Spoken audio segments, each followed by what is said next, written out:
좋아요. Supplementaries 모드를 얻는 방법. 이 모드는 마인크래프트 바닐라의 기능을 확장하는 모드로 기능적인 장식과 많은 새로운 메커니즘 또는 같은 메커니즘을 다르게 통합해서 더 편리하게 사용할 수 있게 해줍니다. 그래서 이것을 얻는 실용적인 방법은 CurseForge 가는 것입니다. 보시다시피 Supplementaries를 검색하면 1억 6,500만 명의 사용자가 있는 모드입니다. 5년 전에 출시되었고 마지막 업데이트는 한 달 전에 있었습니다. 그런데 Supplementaries가 두 개 있어요. 알겠죠? 둘 다 거의 1억 6천만 정도의 사용자가 있어서 둘 다 사용할 수 있어요. 사실 같은 모드예요. 알겠죠? CurseForge에서 검색할 때 Supplementaries가 두 개 나타나면 같은 것이라는 말이에요. 알겠죠? 모드 로더로 가서 포지, 모든 버전에서 1.2.1을 선택하고 새 버튼을 누른 다음 파일 받기를 클릭하세요. 그 다음 Relations로 가서 Require를 클릭하면 Moonlight 립이 필요하다고 표시될 거예요. 보세요. 더 많은 것들이 있고 제가 추천할 수도 있지만 각자 원하는 것을 선택하세요. 결국 정말 많으니까요. 하지만 Dusting of Items는 거의 필수라고 생각합니다. 그리고 Amendment도 있어요. 알겠죠? Supplementaries를 실행할 때 Amendment가 필요하다고 알려줄 거예요. 예전에 Supplementaries에 있던 많은 기능들이 어떤 이유로 Amendment로 옮겨졌거든요. 자, 여기 있습니다. 파일, 모드 로더, 포지, 구버전, 1.21 새 버튼을 누르고 파일 받기를 클릭하세요. 이렇게 하면 Supplementaries 모드를 받아서 사용할 수 있게 됩니다. 좋아요. 보조제는 어떻게 작동하나요? 이 재는 불에 의해 타거나 기저 삼각주 같은 생물 군계의 자연 지역에서 나타나며 눈처럼 층을 이루고 중력을 가집니다. 여러 층으로 쌓일 수 있고 불에 의해 점차 소모되는 형태로 형성됩니다. 재층은 세 가지 방식으로 사라집니다. 알겠죠? 비가 오면 천천히 씻겨 내려가거나 눈과 비슷한 조건에서 녹거나 아이템으로 얻기 위해 블록을 부술 때 사라집니다. 삽을 사용해야 합니다. 그냥 손으로 부수면 사라져 버립니다. 재는 불타는 몹에서도 떨어지고 비누를 만드는 원료로도 쓰입니다. 알겠죠? 그리고 재벽돌을 만드는 데도 쓰입니다. 재벽돌은 재블록을 만들어 이 재료로 건축할 수 있게 해줍니다. 비누를 어떻게 만들까요? 아주 간단해요. 비누는 재, 물, 돼지갈비를 섞어 만듭니다. 재는 블록을 태우거나 블로 몹을 처치해서 얻을 수 있어요. 비누는 제작 후 소비 가능하지만 위험한 아이템이에요. 먹을 수는 있지만 독에 중독됩니다. 그러면 캐릭터는 다시는 그걸 먹지 않게 되죠. 보셨듯이 더 이상 먹을 수 없어요. 또한 비누는 비누 블록의 재료나 염색된 블록의 세척 도구로 사용됩니다. 예를 들어 여기서 보시다시피 염색을 아무 문제 없이 제거할 수 있어요. 비누 블록은 어떻게 사용하나요? 우선 비누 블록은 비누를 제작해서 얻을 수 있습니다. 이 블록에는 두 가지 주요 특성이 있는데 미끄럽다는 거예요. 알겠죠? 확인할 수 있도록 거품 입자를 생성합니다. 우리가 움직이면 계속 미끄러질 거예요. 알겠죠? 제가 말했듯이 미끄럽습니다.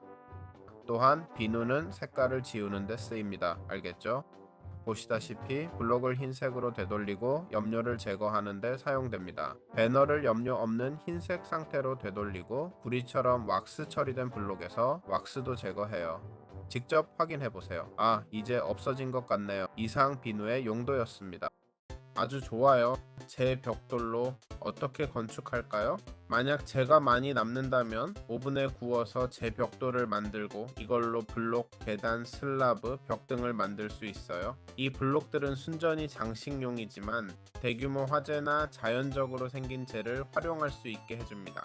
색과 질감이 꽤 잘 어울리죠. 그렇죠? 그리고 바닥이나 그런 용도로는 정말 좋은 선택이라고 생각해요. 좋아요. 새 장식용 블록은 어떻게 사용하나요? Supplementaries는 마인크래프트 바닐라가 제공하는 것을 확장하는 여러 건축 블록을 추가합니다.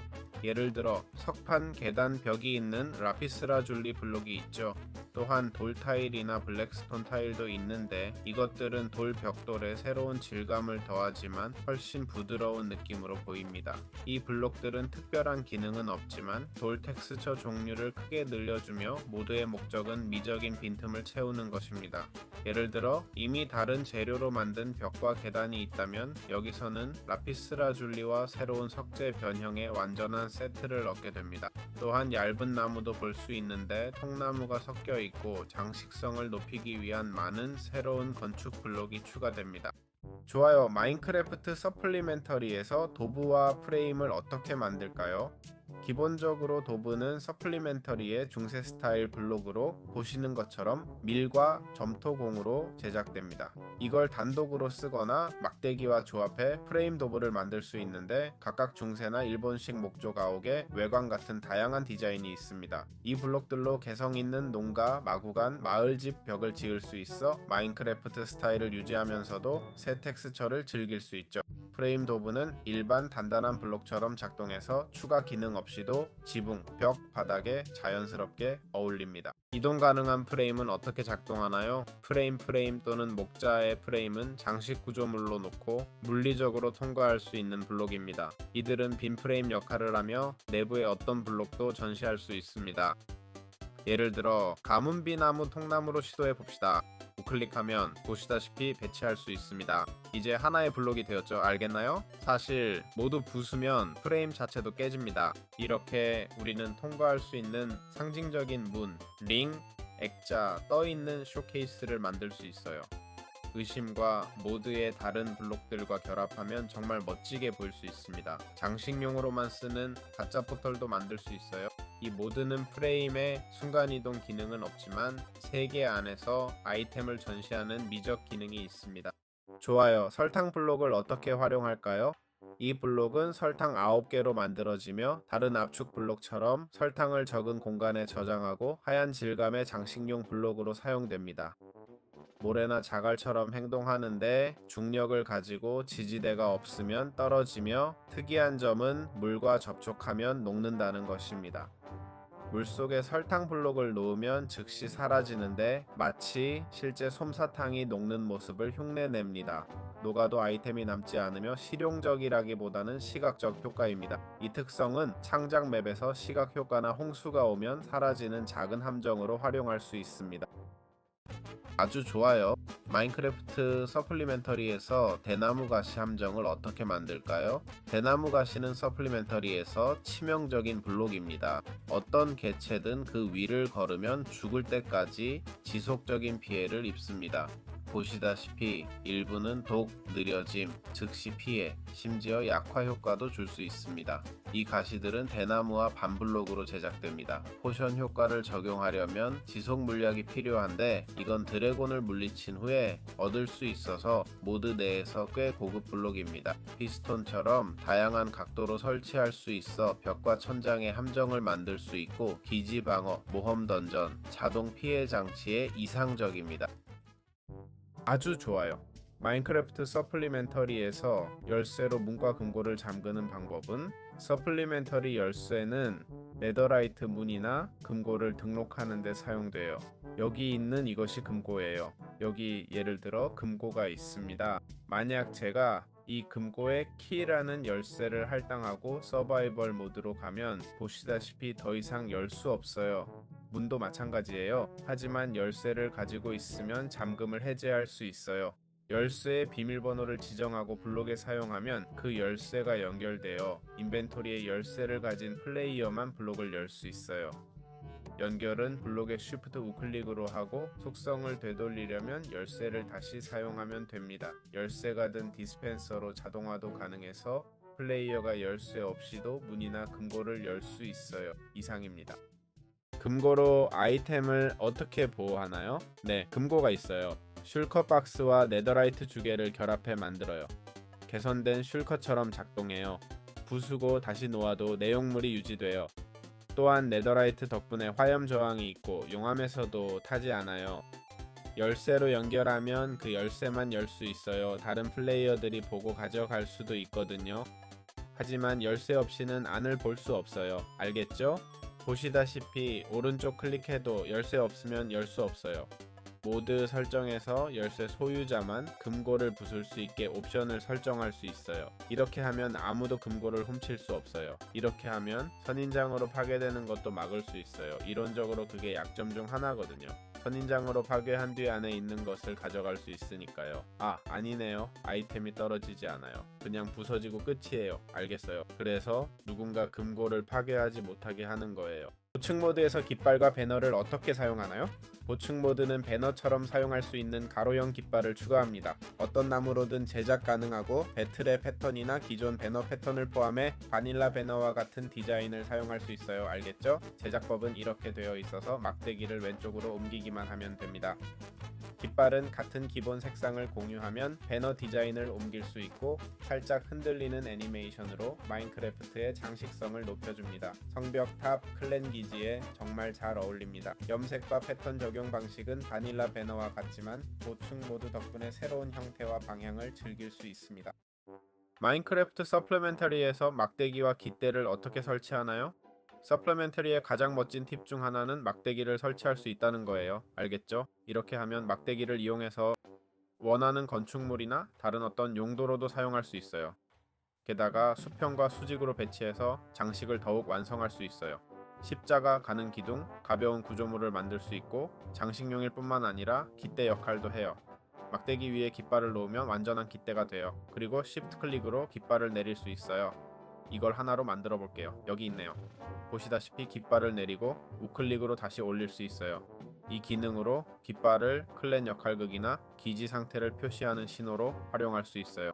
설치 가능한 막대기는 무거운 블록 없이도 가벼운 장식을 할 수 있는 많은 가능성을 열어줘요. 알림 테이블은 어떻게 작동하나요? 알림판, 즉 게시판은 지도, 책 또는 다른 아이템 최대 3개를 놓을 수 있는 블록입니다. 지도를 한번 놓아볼게요. 여기 있네요. 보이시죠? 여러분이 볼 수 있도록요. 지도, 책, 배너 패턴을 놓을 수 있고 지도와 배너는 전체가 보이지만 책은 첫 페이지만 보입니다. 마인크래프트 마을과 기지에서 게시판이나 정보 게시대로 활용됩니다.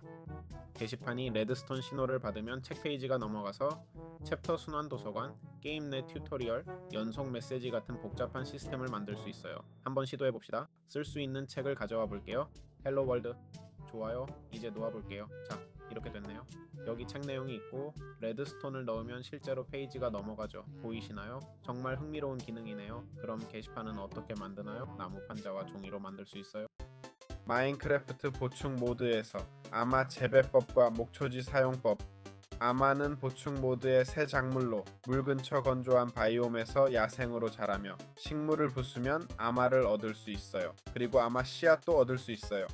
식물을 부수면 이 씨앗을 농지에 심을 수 있고 보시다시피 2블록 높이로 자라며 주요 섬유는 윗부분에서 얻어요.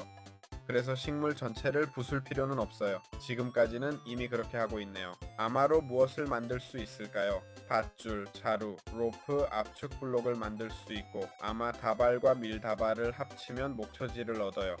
2층이 있는 블록은 동물을 끌어들이고 성체는 한 층을 먹으면 교배 상태가 되며 새끼는 먹으면 더 빨리 자라요. 동물들이 먹으면서 목초지 층이 줄어드는데 마인크래프트의 눈이나 쟤처럼 보충 모드에서 작동해요.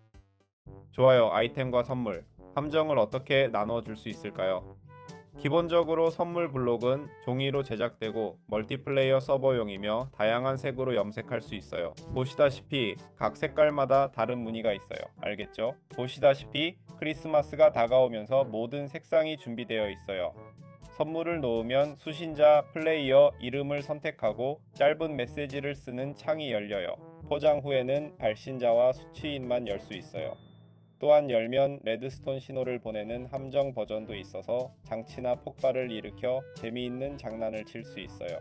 이 블록은 한 세트의 아이템만 담을 수 있어서 마인크래프트에서 테마에 맞게 갑옷, 도구나 자원을 선물할 수 있어요. 그래서 이렇게 설정하고 포장하면 나중에 원할 때 열 수 있어요. 받침대로 아이템을 어떻게 전시할까요? 받침대는 쌓아서 완성된 기둥을 만들 수 있는 장식용 기둥이에요. 알겠죠?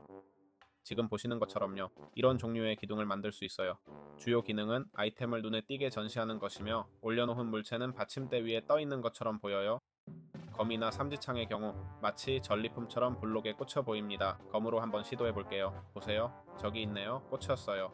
삼지창도 아마 비슷할 거예요. 받침되는 아이템이 제거될 때 관찰자에게 신호를 보내 함정이나 비밀문에 활용할 수 있고, 일부 아이템은 특별한 시각 효과가 있어요. 예를 들어 지구본은 위에 놓으면 회전합니다. 이게 아이템이나 보물을 전시하는 가장 우아한 방법이죠. 보물이 있다면요. 예를 들어 드래곤 알은 어디에 놓아야 할지 모르는데 받침대에 놓으면 정말 멋질 거예요. 마인크래프트 서플리멘터리에서 받침대 마법 부여를 어떻게 개선할 수 있을까요? 받침대의 고급 활용법은 엔드 크리스탈을 사용해 마법 부여 테이블을 강화하는 것입니다. 자, 이제 엔드 크리스탈을 가져와 볼게요. 바로 이것이죠. 이론적으로 이걸 여기에 놓으면 마법 부여 테이블에 힘을 전달해야 해요. 그렇죠? 보세요. 저기 있네요. 보이시죠? 저기서 힘을 전달하고 있어요. 작은 입자가 방출되는 것 보셨나요? 다시 나타날 때까지 기다리거나 여러 개를 놓을 수도 있어요. 저기 있어요. 저기 보이시죠? 아주 선명하게 보였어요. 전체 화면으로 확인했죠. 크리스탈이 있는 5개의 받침대만으로도 책장 전체를 대체해 최대 30레벨에 도달할 수 있어요. 그리고 장점은 미관이에요. 책으로 테이블을 둘러싸는 대신 크리스탈 받침대로 원을 만들어 더 신비로운 재단을 꾸밀 수 있죠. 범위와 메커니즘은 일반적인 마법 부여, 규칙, 방형, 높이 등을 따르지만 모드 덕분에 선반 대신 시각적으로 다른 시스템을 사용합니다. 솔직히 마인크래프트에 이런 기능이 있으면 정말 멋지지 않을까요? 게임을 끝내면 잠금 해제되는 최대 레벨 마법 부여 방법이요. 엔드 크리스탈은 게임을 끝내기 위한 것이니까요. 매번 마법 부여할 때 꼭 최대 레벨이 필요한 건 아니죠? 하지만 게임 끝에서만 얻을 수 있는 아이템을 요구한다면, 예를 들어 코러스 프루트 같은 것, 그리고 단 한 번의 마법 부여로 최고의 도구를 만들 수 있는 마법 테이블이 있다면 좋겠어요. 그러면 마법 부여라는 지루한 과정을 피할 수 있을 거예요. 글쎄요, 저는 그게 흥미로울 것 같아요. 촛대와 벽 등으로 조명하는 방법, 그리고 서플리멘터리에스 모드는 촛대를 추가하는데, 이는 최대 4개의 촛불을 담을 수 있는 장식용 지지대예요. 일반 촛불보다 더 밝지만 횃불보다는 덜 밝고 테이블과 선반에 어울리는 우아한 디자인을 가졌어요. 마인크래프트 염료 시스템처럼 17가지 색상이 있어요. 여기에 설치해 볼게요. 벽등이나 촛대는 같은 거예요. 개선된 횃불이라고 보면 되는데, 일반 버전, 소울 플레임 버전, 레드스톤 버전이 있어요. 레드스톤은 똑같이 생겼어요. 더 세밀하게 보이고 바닐라 횃불과 달리 물에 닿아도 부서지지 않아서 외부 장식, 구두, 서플리멘터리스 내의 수중이나 습한 건축물에 이상적이에요. 아주 좋아요. 특수 램프와 손전등을 어떻게 사용하나요? 보충 자료에서는 돌, 검은 돌, 딥슬레이트, 엔드스톤 램프를 추가하는데, 이것이 바로 여기 LA임입니다. 구리와 황동 등불, 금과 버섯 조명, 종이로 만든 진홍색 램프도 있어요. 일부 레시피는 다른 모드의 변형을 지원해요. 알겠죠? 여기 제작 과정이 있고 모든 것이 버섯 조명으로 만들어집니다. 가장 좋은 점은 많은 랜턴을 벽에 걸 수 있다는 것인데 정말 멋져요. 이 모드는 또한 이 랜턴을 소개하는데 벽에 어떻게 걸 수 있는지 보여드릴게요. 알겠죠? 그리고 손에 들고 다니면서 주변을 밝힐 수도 있어요. 지금 잘 보이지 않을 수도 있지만 제가 지금 조명을 비추고 있어요. 알겠죠? 제가 지금 손전등을 꺼내면 어두워졌다가 다시 밝아져요. 알겠죠? 이것도 또 다른 장점이에요. 글쎄요. 쉐이더 때문인지는 모르겠어요. 아마도. 알겠어요. 죄송해요. 쉐이더 문제예요. 죄송해요. 하지만 벽에 걸 수 있다는 점은 이전에 없던 더 많은 장식 가능성을 줍니다. 아주 좋아요. 큰 화분으로 어떻게 꾸미나요? 큰 화분인 플라워 박스는 슬래브와 흙으로 만들어집니다. 바닐라 화분보다 우수한 점은 최대 3송이의 꽃을 동시에 심을 수 있고 2블록 높이의 꽃도 가능하며 블록 가장자리에 배치되어 파사드에 통합된 화분처럼 보인다는 거죠. 여기서처럼요. 저는 왠지 꽃을 놓을 수 없지만 여러분은 가능할 거라고 생각해요. 그리고 모드의 또 다른 기능 덕분에 화분을 천장에 걸 때 보이는 체인이나 다른 것 없이도 걸 수 있어요. 여기서 보시는 것처럼요. 제작은 아주 간단해요. 슬래브와 흙만 있으면 됩니다. 좋아요. 여기 도어 매트가 있습니다. 아마로 만든 현관 매트인데 기본적으로 입구용 깔개 역할을 합니다. 단순한 매트와 달리 환영합니다와 같은 영구적인 메시지를 새길 수 있어요. 알겠죠? 순전히 장식용 아이템이지만 마인크래프트에서 기지 입구를 개성 있게 꾸밀 때 매우 유용합니다. 또한 도어 매트는 내부에 추가 아이템을 숨길 수 있게 해줍니다. 윗면을 제외한 어느 면이든 우클릭하면 물건을 보관할 수 있어요. 여기서 해야겠죠? 보세요.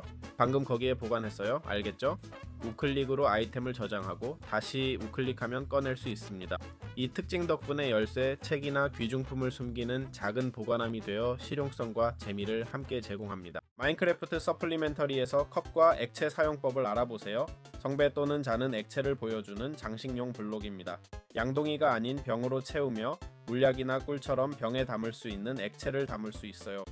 방향 물약을 넣어볼게요. 어떻게 보이는지 확인해봅시다. 여기 있네요. 잔에 부으면 액체의 질감이 컵 안에 나타납니다. 마인크래프트와 서플리멘터리 범위 내에서 잔에서 직접 마셔 물약이나 액체의 효과를 얻을 수 있어요.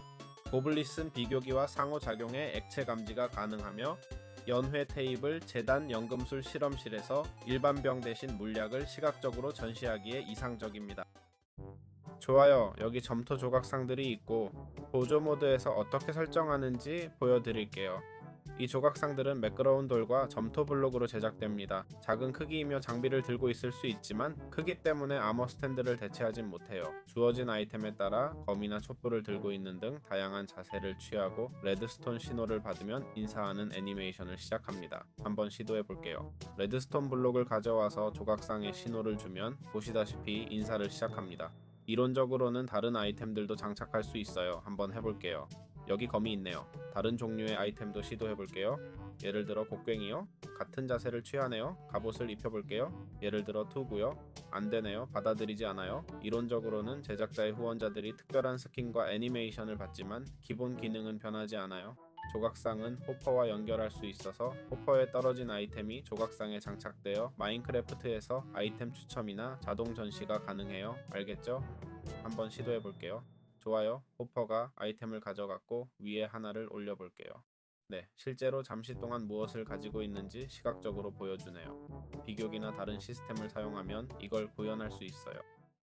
아주 좋아요. 마인크래프트 서플리멘터리에서 우리와 병으로 몹을 어떻게 잡나요? 우리는 시프트 우클릭으로 설치하며 다른 모드의 너구리 등 한 블록에 들어갈 작은 생물용으로 설계되었어요. 몹 위에 우리를 클릭하면 안에 갇히게 됩니다. 한번 해볼게요. 닭을 소환하고 우클릭하면 바로 잡을 수 있어요. 여기 닭이 있고 시프트 우클릭하면 설치되고 아니면 닭을 놓고 풀어줄 수 있어요. 우리는 작은 크기라면 다른 모드의 몹과도 호환돼요. 알겠죠? 크기 조건만 맞으면 됩니다. 반면 병은 벌이나 내추럴리스트 모드의 나비 같은 더 작은 생물도 포획할 수 있어요. 자, 이렇게 됩니다. 게다가 몹들은 계속 움직임을 유지하는데 히트박스가 있는지는 모르겠지만 몹이 실제로 거기 있어요.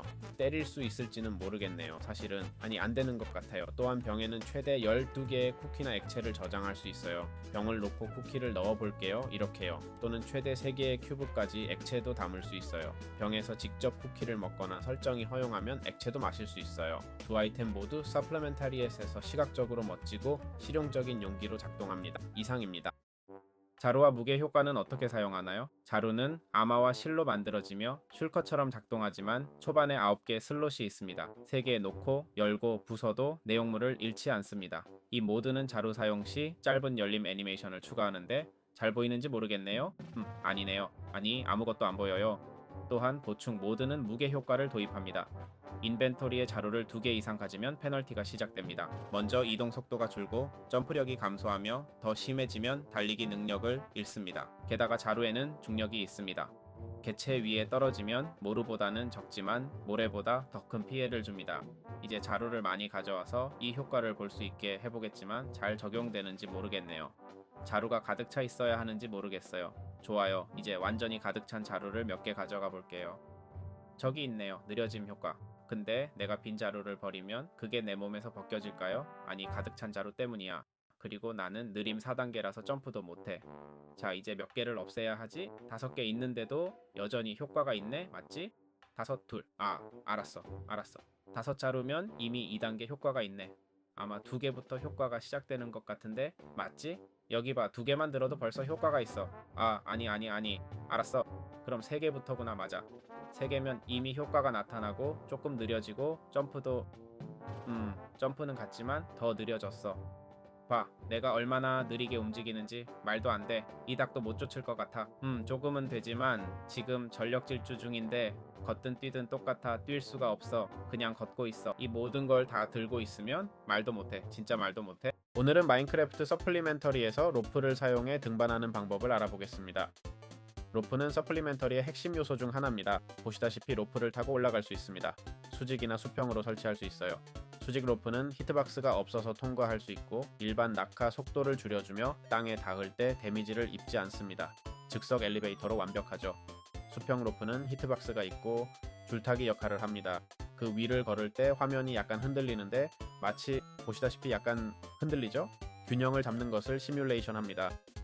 비계처럼 수평 길이가 제한되어 있고 벽이나 울타리가 있는 지지대에 고정해야 합니다. 이 모드는 로프 한 부분을 끊으면 연결된 전체 기둥이 떨어지게 해서 비계처럼 큰 구조물을 쉽게 정리할 수 있습니다. 그럼 여기서 지지대를 정리해 봅시다. 물론 지지대는 바로 이것입니다. 어떤 거요? 솔직히 지금은 지지대가 전혀 보이지 않네요. 부셔봅시다. 글쎄, 아니, 저기 있었네. 힘들었죠? 결국 부서졌지만 뭐 어쩔 수 없죠. 이런 방식으로 우리는 이런 곳을 올라갈 수 있어요. 알겠죠? 수직으로 아무 문제 없이 올라갈 수 있어요. 게다가 로프 화살도 있어요. 쏘면 밧줄이 생긴다고 알고 있죠. 여기 있네요. 알겠죠? 이것도 어디든 올라갈 수 있어서 흥미롭네요. 그래서 어떻게 만드나요? 화살과 밧줄 4개로 만들고 아니 맞아요. 화살 하나와 밧줄 4개로 4번 쏠 수 있는 4번 쏠 수 있어요. 알겠죠? 각 밧줄은 한 발이고 최대 32개까지 가질 수 있어요. 게다가 쌓아둘 수도 있어요. 제 질문은 이게 데미지를 줄까요? 이거 아픕니까? 한번 쏴볼게요. 그리고 아니요. 데미지가 없어요. 그리고 이걸 부수면 얻을 수 있을까요? 부러뜨리면 밧줄이 생기니까 무한히 밧줄을 만들 수 있어. 방금 들은 말이야. 자, 내가 부셔.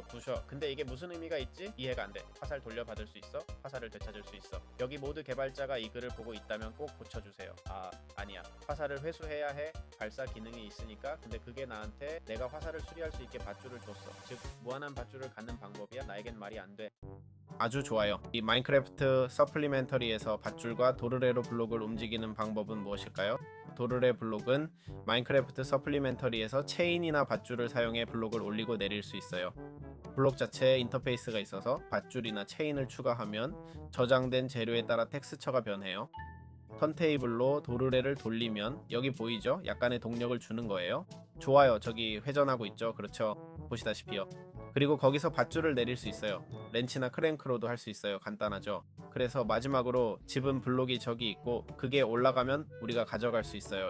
이런 식으로 예를 들어 만약 상자가 있다면 우리가 그것을 가져갈 수 있어요. 이것의 한계는 도르래 블록의 한계는 64개로 우리가 사용할 수 있는 경로예요. 꽤 넓은 범위를 가지고 있죠. 알겠죠? 그래서 이렇게요. 아주 좋아요. 새총으로 블록을 던지는 방법은 새총은 숲 서플리멘타리에스가 추가한 도구로 전체 블록을 발사하며 핫바 맨 왼쪽에 있는 블록을 탄약으로 사용합니다.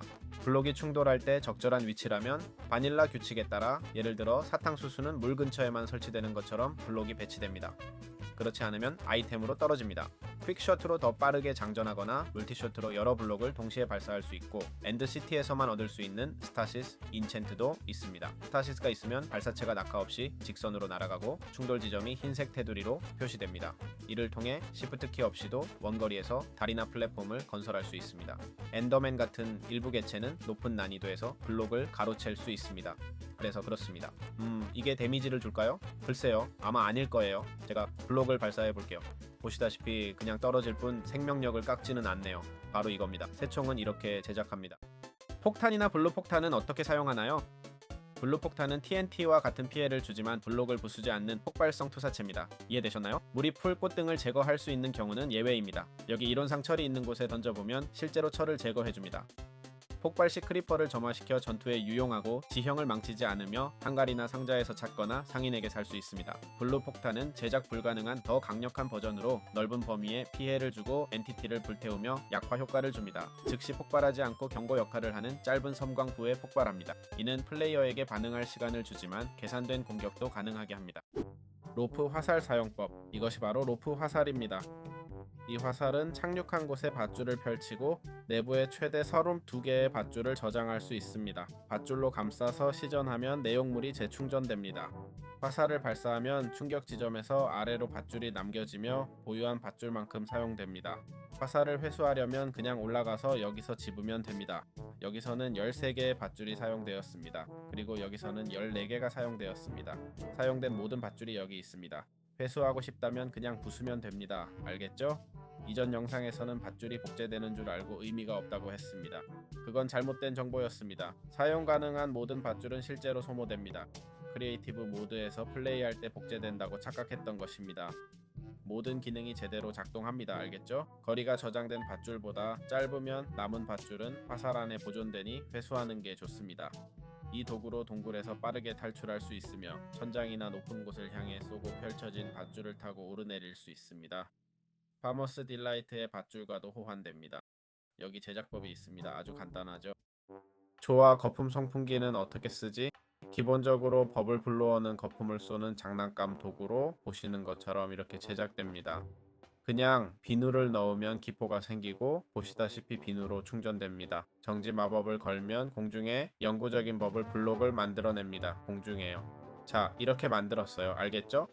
여기 버블 블록이 있고 이론적으로는 임시 플랫폼처럼 작동합니다. 알겠죠? 정말 임시적이죠? 아주 초임시적이에요. 제 질문은 이렇게 공중에서 걸을 수 있나요? 세상에. 흥미롭네요. 흥미롭지 않나요? 높이가 점점 낮아지지만 멋지지 않나요? 접촉하는 순간 깨진다는 게 문제예요. 알겠죠?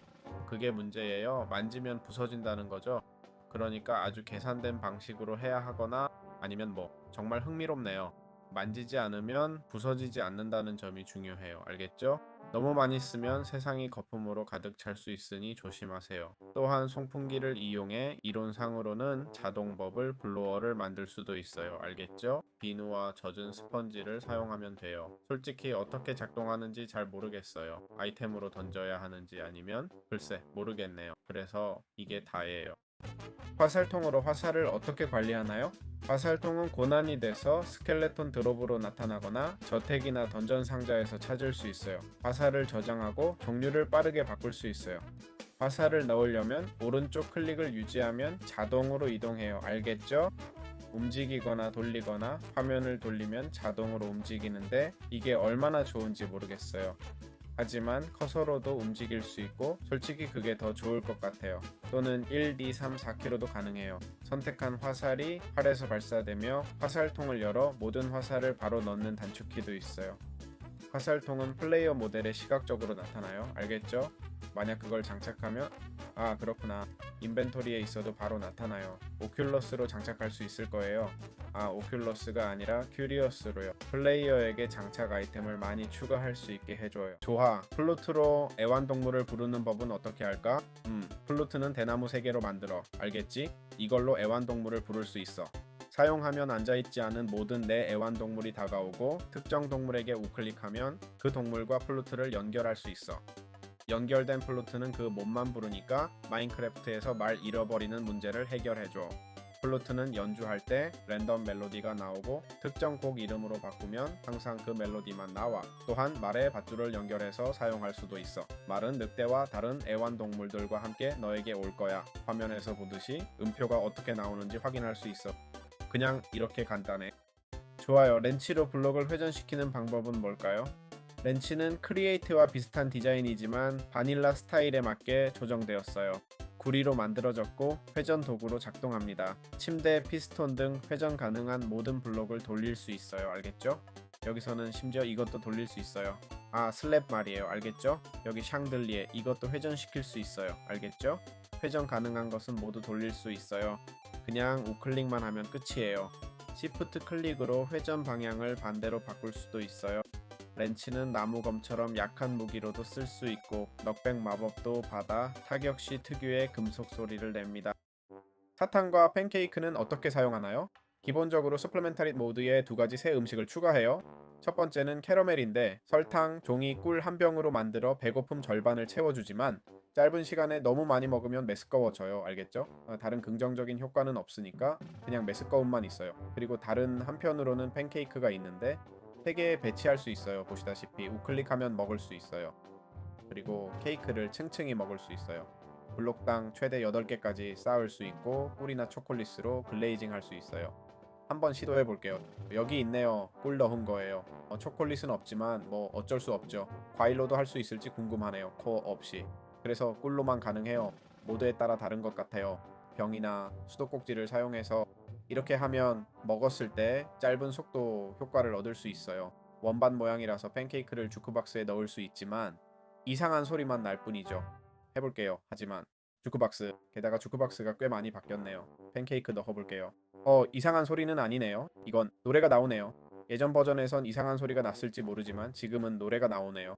꽤 멋진데요. 한번 확인해 보시길 추천해요.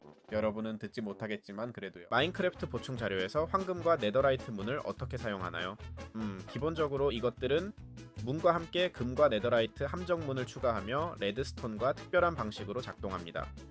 이것들을 열 수 있지만 레드스톤 신호를 받으면 상태가 잠기고 레드스톤이 제거될 때까지 변경할 수 없습니다. 여기에 레드스톤 신호를 넣어보면 보시다시피 더 이상 움직일 수 없어요. 네더라이트 문은 움직일 수 있지만요. 하지만 금문은 안되네요. 아무리 우클릭해도 위에 블록만 놓을 수 있다는 걸 보셨나요? 반면에 평소에는 문을 열 수 있죠. 그렇죠? 네더라이트 문과 함정 문은 기존 버전의 주개를 결합해 제작합니다. 네더라이트는 그냥 네더라이트 조각을 넣으면 됩니다. 바닐라 금속 문과 달리 레드스톤 없이도 열 수 있고 모드의 열쇠 시스템과 호환됩니다. 열쇠에 연결하면 잠기게 됩니다. 여기 이 열쇠는 보시다시피 열쇠의 할당됨이라고 표시됩니다. 네, 이 열쇠에 할당되었어요. 그래서 이제 이론적으로는 이 열쇠로만 열 수 있어요. 그런데 안 되네요. 안녕하세요. 서플리멘터리에스로 마인크래프트에서 철문과 철창 사용법을 알려드립니다. 철문이나 철창은 감옥이나 감방에서 고전적인 미적 문제를 해결해줍니다. 바로 철창과 일반 철문이 잘 연결되지 않는다는 점이죠. 서플리멘터리에스에서는 이 세 문이 같은 바 모델로 제작되어 설치하면 철창 벽과 시각적으로 잘 연결됩니다. 그래서 철창을 사용할 때 문 옆에 놓으면 미적으로 보기 좋습니다. 그리고 이 문이 최대 높이가 얼마인지 모르겠지만 꽤 높게 만들 수 있는 것 같네요. 보시다시피 레드스톤으로 작동합니다. 그렇죠? 레드스톤으로 문을 열고 닫을 수 있어서 문을 여는 방식을 바꿀 수 있습니다. 또한 어디서 열리는지에 따라 보시다시피 신호를 어디서 보내느냐에 따라 한번 볼게요.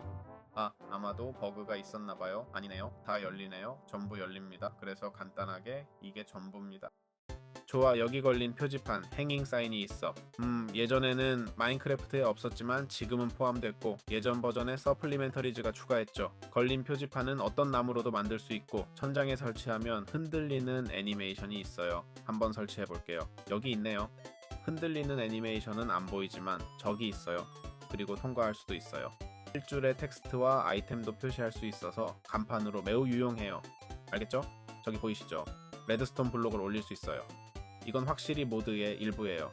또한 방향 표지판인 사인포스트가 있어서 실제로 이정표를 설치할 수 있어요. 한 줄의 텍스트만 가능하고 울타리나 막대기에 설치되며 설치할 때 플레이어 위치에 따라 방향이 바뀌어요. 주요 목적은 방향, 경로 또는 출구를 명확히 표시하는 것입니다. 게다가 이 기둥 모델들은 세계에서 생성된 구조로 나타나며 그 용도는 스스로 설명됩니다. 그렇죠? 표지판, 기둥, 저기 보이네요. 봐봐, 저기 균형이 맞네. 저기서 균형이 맞춰져 있어요. 접촉할 때 작동하는 거죠. 알겠어. 이건 뭐야? 이건 흔들리지 않고 고정된 거지? 한번 볼게. 아니, 이건 상관없네. 근데 이건 균형 잡혀 보이지? 보이죠? 멋지다. 좋아, 보충서 안에서 이 주소 기둥이라는 구조물을 찾을 수 있어. 알겠지? 실제로는 길 표지판이라고 불리며 1000블록이나 500블록 같은 숫자를 보여주는데 이 숫자들은 인근 마을이나 특정 구조물까지의 거리를 나타내. 예를 들어 이것은 300블록 거리에 무언가가 있다고 알려주니 가서 확인해보면 바로 찾을 수 있어. 100블록 떨어진 곳에 마을이 있었어. 이론적으로 표지판의 화살표 방향으로 500블록을 따라가면 마을을 발견할 수 있어. 그리고 같은 방향으로 500블록을 더 가면 또 다른 마을이 있을 수도 있어. 한번 확인해볼게. 이게 얼마나 실제로 작동하는지 모르겠지만 게임 내에서 플레이어를 안내하는 방식이야. 아마도 첫 번째 표시만 유효한 것 같아. 여기에는 농담이 아니라 마을이 없을 거야. 그래서 이게 이 표지판들이 작동하는 방식이야. 화분으로 어떻게 농사지어요? 플랜터는 서플리멘타리스의 경작지 블록으로 항상 수분이 유지되어 마인크래프트와 팜스 딜라이트 같은 호환 모드의 거의 모든 작물을 심을 수 있어요. 가장 큰 장점은 네더 같은 척박한 환경에서도 습도를 유지해 일반 작물 농장을 만들 수 있다는 점이에요. 플랜터가 작동하려고 근처에 물이 필요 없고 수분 상태가 항상 일정해요. 이건 작은 농장에서 공간과 설계를 절약하고 팜스 딜라이트 모드 안에 비옥한 토양이 든 특별한 플랜터도 있어 모드 간 호환성을 보여줘요. 이 모든 것이 주변 지형을 물로 바꾸지 않고도 마인크래프트에서 새로운 농장 설계를 가능하게 해요. 제작법은 간단해요. 벽돌, 흙, 뼈, 가루 그게 다예요. 정말 간단하죠. 서바이벌 모드에서는 부수는 과정이 꽤 번거로워서 작물을 부수는 일을 한다면 깨뜨리기 어렵습니다. 곡괭이로 부술 수 있는 건 맞습니다. 물론 행운 댐비아 곡괭이로 이걸 깨는 사람들이 많죠. 자, 얼마나 쉽게 깨지는지 확인해 봅시다. 부술 수는 있지만 보시다시피 즉시 깨지지는 않네요. 효율성 인챈트를 넣어 봅시다. 그러면 효율성이 있으면 깨뜨릴 수 있어요. 하지만 만약 부수고 있다면 효율 하소가 있으면 부술 수 있어요. 이 점은 고려해야 할 부분이고 제작자들도 마찬가지예요. 행운 II로 작물을 부수는 사람들이 있는데 더 많은 수확물을 얻기 때문이죠. 그래서 선택지가 있어요. 행운 II를 다른 아이템에 넣거나 아니면 효율성을 포기하거나 둘 중 하나죠. 이를 위한 특별한 곡괭이를 따로 만들 수도 있고요. 좋아요. 기본 레드스톤 블록 사용법. 보충 모드는 회로를 포함한 여러 레드스톤 블록을 추가합니다. 예를 들어 기어박스인 코그 블록은 단단한 블록 형태로 레드스톤 역할을 하며 가루 없이 열라 블록까지 신호를 전송해 수직 신호를 간편하게 만듭니다. 또한 리레이어가 있는데 이것은 전면에서 받은 신호를 후면으로 복사하며 전력 손실 없이 게임 틱 내에 레드스톤 선처럼 연결 없이 병렬 체인을 가능하게 합니다. 그리고 일루미네이터도 있죠. 레드스톤 일루미네이터인데 이게 하는 일을 이해할 수 있을 겁니다. 역광원이에요. 알겠죠? 기본적으로 최대 빛을 내고 레드스톤 신호가 강해질수록 어두워집니다. 또한 풍향계도 있어요. 알겠죠? 날씨에 따라 표시되며 비가 올 때는 낮은 출력, 폭풍 후 때는 더 높게 나오며 지붕 등에 이상적입니다. 그리고 다른 아이템들도 많죠. 그렇죠?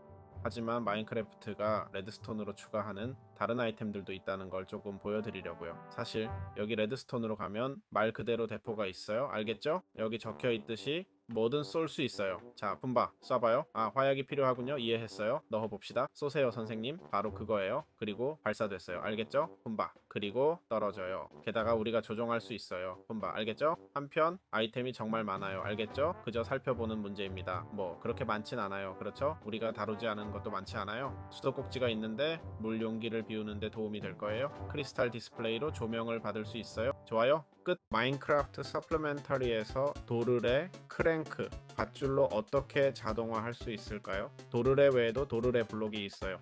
서플리멘터리는 가변 레드스톤 소스로 크랭크를 추가합니다. 각 회전 위치는 서로 다른 파워 레벨에 해당해요. 일반 클릭으로 시계 방향, 시프트 클릭으로 반시계 방향 회전합니다. 이걸로 도르래, 턴테이블 등에 가해지는 힘을 정확히 조절할 수 있어요. 여기서 파워가 15인데 최대치가 얼마인지 모르겠네요. 한번 확인해 볼게요. 그리고 15 최대값은 15이고 완전히 돌면 0으로 돌아가요. 도르래에서 0으로 돌아가면 그리고 반대로 노아 밧줄을 풀면 어떻게 될까요? 리셋될까요? 아니요. 그냥 그게 전부예요. 도르래와 체인이나 밧줄로 엘리베이터를 만들고 턴테이블로 여러 도르래를 동기화할 수 있어요. 그래서 기억해야 할 점들이에요. 아주 좋아요. 시간 블록과 시계를 어떻게 사용하나요? 기본적으로 클락 블록은 마인크래프트 하루의 시간과 분을 보여주는 블록 시계예요. 이론적으로요. 바늘은 시간을, 분침은 분을 가리켜요. 실제 1초마다 시간에 비례하는 레드스톤 출력이 나와요. 알겠죠? 보시다시피 시간이 멈춰서 변하지 않는데 이렇게 하면 두 팀의 명령어가 기억이 안 나네요. Do daylight soon true로 해야겠네요. 이제 true로 설정하면 이론적으로 봐요. 움직이기 시작했어요. 알겠죠? 레드스톤이 필요한지 모르겠어서 제거해볼게요. 아니요, 레드스톤이 필요하지 않네요. 그리고 모래시계도 있어요. 알겠죠? 기본적으로 모래시계와 같아요. 모래를 넣어야 할 것 같아요. 여기 있네요. 모래를 넣으면 그냥 이런 효과만 나타나요. 일반 모래, 적색 모래, 분말, 슬라임이나 꿀로 채워지며 각 물질은 다른 속도로 떨어지고 남은 양은 비교기로 확인할 수 있으며 비울 때 내용물에 따라 신호가 변합니다. 시계를 돌려서 시작하거나 Shift 우클릭으로 돌릴 수 있어요. 알겠죠? 이게 너무 빨리 가니까 더 천천히 가는지 꿀을 넣어볼게요. 꿀을 넣을 수가 없네요. 아마도 블록이어야 할 것 같아요. 보세요, 저기 있네요. 허니 블록. 보시다시피 훨씬 천천히 떨어지고 있어요. 알겠죠? 그리고 점심 바구니도 있어요. 보여드리진 않았지만 기본적으로 음식 아이템을 더 많이 보관할 수 있게 해줍니다. 좋아, 블로워는 어떻게 작동하지? 베일, 즉 송풍기는 레드스톤으로 수동 작동시키거나 밟으면 공기를 앞으로 밀어내. 알겠지? 이론적으로 내가 밟으면 저기 봐, 공기가 나오네. 최대 5블록까지 엔티티를 밀고 용광로 속도도 높여줘. 알겠지? 그리고 비만 안 오면 2블록 떨어진 곳에서도 불을 무한히 유지해. 또한 구리산화를 가속화하고 비누 블록에 연결된 젖은 스펀지를 통과하면 지속적으로 기포가 생겨. 젖은 스펀지가 비누 블록에 연결된 것만 있으면 돼. 아 맞다, 저기 있네. 작은 거품들. 알겠지? 그래서 말이야, 2블록. 아 그리고 디스펜서 마인카트도 있어. 알겠지? 여기 이거야. 기본적으로 디스펜서가 통합된 마인카트로 레드스톤 신호와 트리거 블록이 있는 레일로 작동해서 고정 구조물 없이도 경로를 따라 아이템을 배출하고 효과를 발동할 수 있어. 이 2블록은 서플리멘터리와 함께 마인크래프트의 이동 옵션과 환경 효과를 확장해. 그래서 간단히 말하면 이게 다야. 좋아요. 락블록 사용법. 마지막으로 이 블록을 설명하겠습니다. 이것은 열쇠와 연결된 자물쇠의 블록이에요. 알겠죠? 문과 금고처럼 락블록을 열쇠와 연결하는 거예요. 알겠죠? 열쇠를 가진 플레이어가 상호작용하면 레드스톤 펄스가 나와요. 알겠죠? 지금 우클릭하면 최대 파워인 15의 레드스톤 펄스를 방출해 보호된 버튼처럼 작동해요. 적절한 열쇠 없이는 블록이 작동하지 않아서 마인크래프트 서버에 보안 장치나 비밀문을 만들 수 있어요. 또한 레드스톤 일루미네이터라는 램프가 있는데 이건 빛을 비추는 역할을 해요. 아니 이거 말하는 거죠? 비밀 레버를 말하는 거예요. 맞아요, 이거예요. 이건 레버 역할도 해요. 알겠죠? 숨겨진 레버예요. 알겠죠? 여기 있는 이걸 활성화할 수 있어요. 알겠죠? 그리고 말했듯이 이것은 숨겨져 있으면서도 빛의 원천으로 작동합니다. 그래서 이렇게요. 이 두 요소를 결합해 열쇠와 신호의 조합만으로 출입구를 여는 완전히 비밀스러운 방을 설계할 수 있어요. 이것으로 Supplementaries 모드 설명을 마치겠습니다. 사실 꽤 큰 작업이었고 다른 아이템들도 더 있을 거예요. 더 많은 것은 없을 것 같아요. 다 다뤘으니까요. 예를 들어 화덕이 있는데 제가 다루지 않은 장식적 요소들도 있겠지만 기능적인 면에서는 거의 다 다룬 것 같아요. 마음에 드셨길 바랍니다. 여기서 모자걸이나 돌릴 수 있는 풍선 같은 다른 아이템들도 보여드리고 있어요. 또한 커서를 그림 위에 올리면 그 그림의 디자인을 볼 수 있어요. 하지만 그 외에는 별로 없죠? 차양과 흰색 경계선이 있지만 그 외에는 별로 없어요. 그렇죠? 나머지는 순전히 장식일 뿐이에요. 그래서 진심으로 마음에 드셨길 바랍니다. 다음 영상에서 뵙겠습니다.